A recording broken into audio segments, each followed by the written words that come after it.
Hello students, I am Assistant Professor Anil Kumar Yadav from Balram Krishna Academy. In today's video, I am going to talk about the eligibility of B.Ed course. तो आज की video में हम देखेंगे कि B.Ed course की eligibility क्या होती है और उसका B.Ed का जो फॉर्म भरने का जो प्रोसीजर है या एडमिशन का जो प्रोसीजर है वो क्या कौन कौन से ऐसे स्टेप्स आते हैं. Candidate must have done graduation and post-graduation in science, social science and humanities with at least 50% marks. तो ग्रेजुएशन और पोस्ट ग्रेजुएशन में आपके 50% मार्क्स होने चाहिए. And those who have completed BE and BTech degree specialized in maths or science must have acquired at least 55% marks in the degree exam. Student इससे ये पता चलता है, इन दो पॉइंट से ये पता चलता है कि आपको जो B.Ed कोर्स है वो आप ग्रेजुएशन के बाद ही कर सकते हैं. ह्यूमैनिटीज़ यानी BA ग्रेजुएशन किए हैं तो आपको 50% मार्क्स चाहिए. और आप अगर देखिए अगर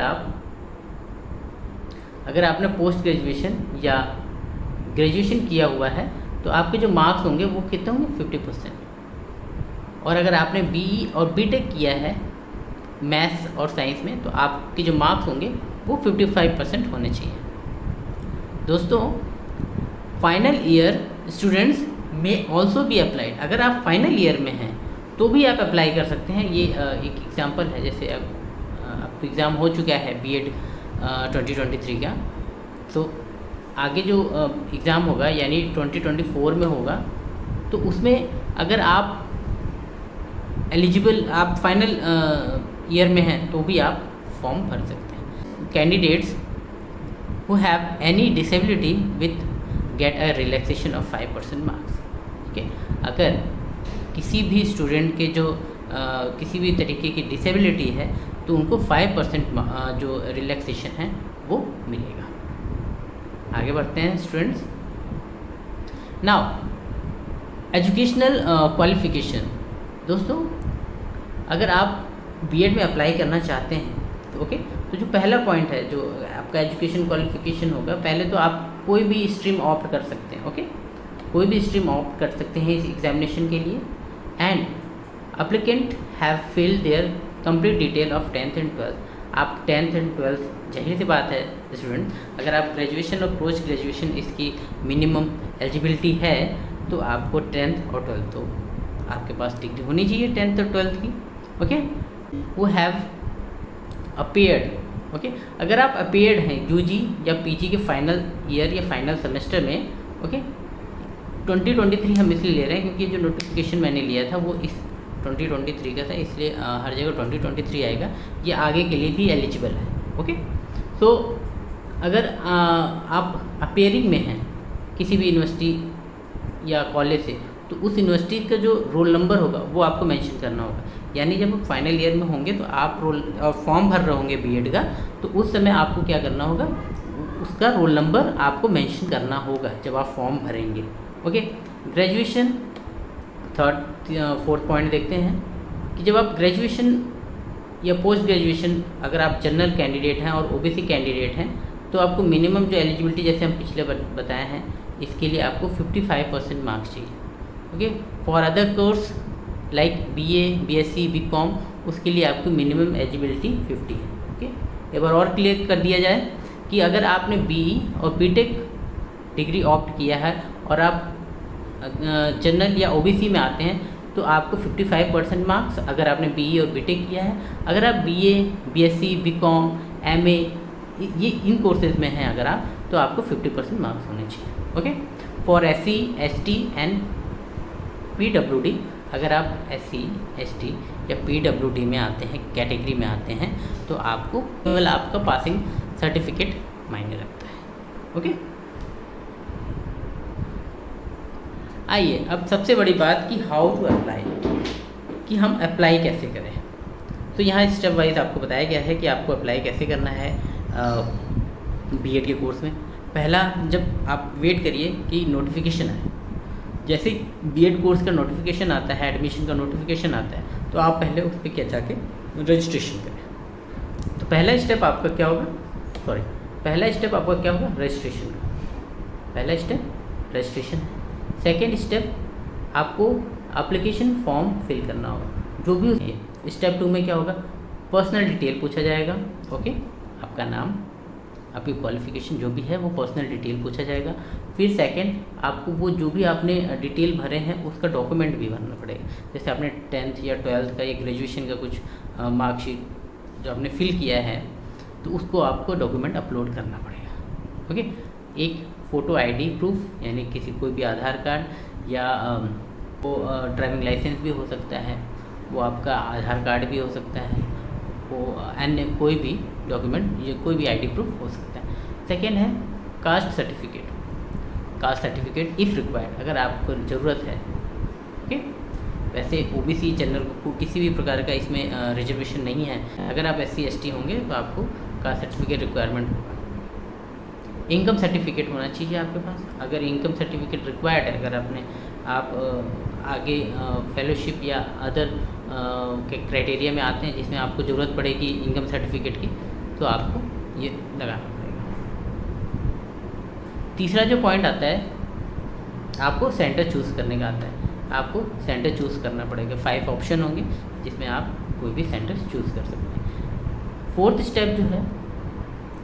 स्टेप है पेमेंट का। आपको जो भी जो शुल्क होगा, जो भी रजिस्ट्रेशन की फ़ीस होगी वो आपको पेमेंट करना पड़ेगा। और उसके बाद आप उसका एप्लीकेशन जो आपने फिल किया है उसका प्रिंट आउट निकलवा लेंगे और अपने पास रख लेंगे।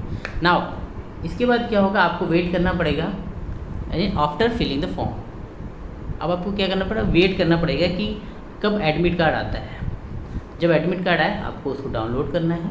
एडमिट कार्ड को क्या करना है, आपको डाउनलोड करना है और appearing in the entrance exam, और जो भी आपको डेट और समय बताया जाता है, आपका सेंटर जो भी अलॉट होता है उसमें आप जाएंगे और अपना एंट्रेंस एग्ज़ाम देंगे। आफ्टर डिक्लेरेशन, अगर आपने एग्ज़ाम दे दिया तो यहाँ तक आपका प्रोसेस ख़त्म हो गया।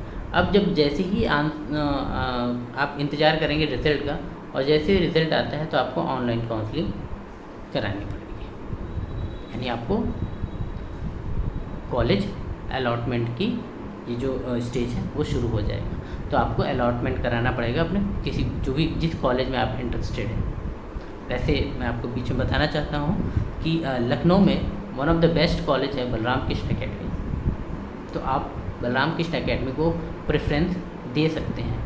और मैं तो कहूँगा आप पहले बलराम कृष्ण एकेडमी को ही चूज़ करें। अगर आपका मेन कैंपस में नहीं होता है तो आप बलराम कृष्ण एकेडमी आए। यहाँ one of the best faculty है। पूरे लखनऊ में जितने भी प्राइवेट कॉलेजेस हैं, आपको यहाँ सबसे बेस्ट फैकल्टी और बेस्ट फैसिलिटीज़ मिलती है। ओके, आगे चलते हैं। तो आप कॉलेज अलॉट कराएंगे, फिर reporting to the college with the following document. जब आपको कॉलेज अलॉट हो जाएगा, यानी दोस्तों यहाँ जब कॉलेज आप अलॉट कराएंगे तो आपसे कुछ शुल्क लिया जाएगा कॉलेज अलॉटमेंट के लिए। उसके बाद जब कॉलेज आपको अलॉट हो जाएगा उसके बाद आप बची हुई जो फ़ीस होगी वो आप पेमेंट कर देंगे। ओके, उसके बारे में हम कोई सेपरेट वीडियो बना लेंगे फ़ीस स्ट्रक्चर के बारे में। बाकी आपको जो भी फ़ीस से रिलेटेड या अलॉटमेंट फ़ीस से रिलेटेड कोई भी जानकारी लेनी हो तो वो आप दिए हुए नंबर पे या ईमेल आईडी पे आप पता कर सकते हैं, या डायरेक्ट हमारे वेबसाइट पे भी हमारे जो यूट्यूब वीडियो है उसमें आप कमेंट करके आप पूछ सकते हैं। Reporting to the college with the following document. अब आपको जब कॉलेज अलॉट हो जाएगा तो आपको अपने जितने भी आपने डॉक्यूमेंट लगाए हैं फॉर्म फिल करते समय, मोस्टली वही डॉक्यूमेंट आपको लेके आना है।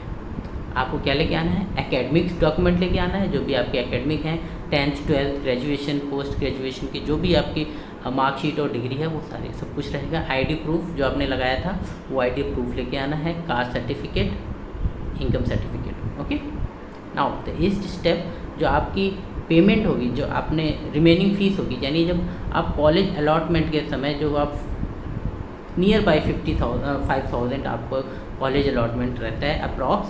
बाकी अगर आपको एक्यूरेट पता करना होगा कितनी अलॉटमेंट के समय फ़ीस लगती है तो वो आप कॉलेज भी विज़िट करके पता लगा सकते हैं, या कॉल करके या किसी भी तरीके का संपर्क करके आप पता लगा सकते हैं। तो कॉलेज अलॉटमेंट के समय जो आपको फ़ीस लगती है, उसके बाद जो रिमेनिंग फ़ीस होगी जो बची होगी, फॉर एग्ज़ाम्पल अगर 50,000 लग रहा है बीएड एग्ज़ामिनेशन का, तो आपको 5,000 अलॉटमेंट कॉलेज फ़ीस हो जाएगी और 45,000 आपको बाद में पेमेंट करना पड़ेगा। मैं दोबारा बता दूं कि 50,000 एक मैं एग्ज़ाम्पल ले रहा हूं आपको समझाने के लिए।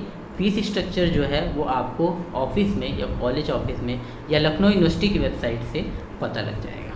Okay, now so I hope मेरी जो ये कोशिश है कि आपको आज की वीडियो में बीएड से रिलेटेड जो एडमिशन से रिलेटेड प्रोसीजर्स और जो जानकारी देनी है उसमें मैं सफल रहा हूँ। और किसी भी प्रकार का कोई भी अगर आपको क्वेश्चन या कन्फ्यूज़न होता है तो आप कमेंट करके यहाँ पे पूछ सकते हैं और उसका आंसर आपको, उसका जो रिप्लाई है आपको शीघ्र अतिशीघ्र मिलेगा। और किसी भी तरीके की आपको अदर डिटेल इन्फॉर्मेशन चाहिए होगी तो हमारे कॉलेज में विज़िट करें।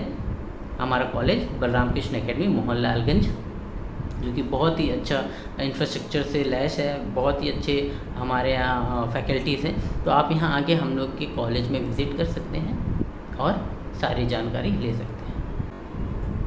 नमस्कार।